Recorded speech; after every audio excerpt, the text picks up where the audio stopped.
Minister, thank you for your speech and congratulations on your first Press Club appearance. There's been reporting earlier this year and also last week about both yourself and Mr Albanese attending various events with gambling industry lobbyists. I just want to ask you, those events have been organised by the Federal Labor Business Forum, at which organisations pay a subscription fee for various levels of access.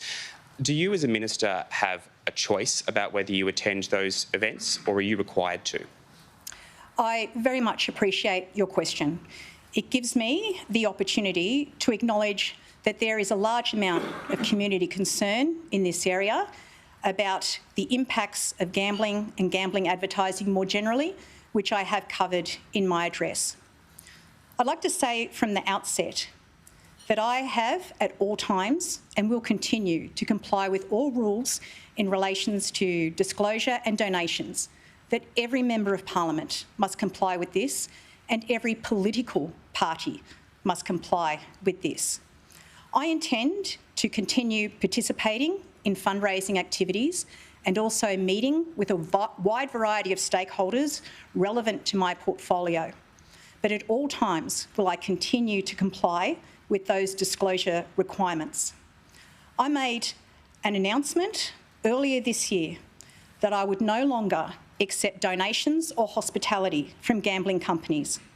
I have adhered to that promise and will continue to do so in future. I will also point out that in 18 months, the Albanese government has delivered more in terms of gambling reform and harm minimisation than any government before it, including the launch of BetStop, including banning the use of credit cards for online wagering, which actually passed the House of Representatives recently, and enacting the final provisions of the National Consumer Protection Framework.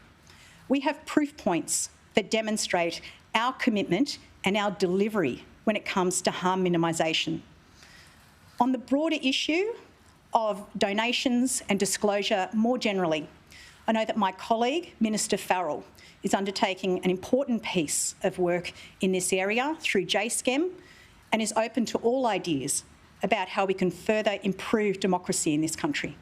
Can I just clarify, is it voluntary or is it a requirement upon ministers to attend those events? I choose to attend such events. I will continue to attend fundraising events, but I will always do so in accordance with donations and disclosure requirements. All political parties are required to do the same, and I think it is important to recognise the piece of work being undertaken by the government right now in order to update the rules that govern our democracy and make any changes that are deemed necessary to make it stronger. Thank you.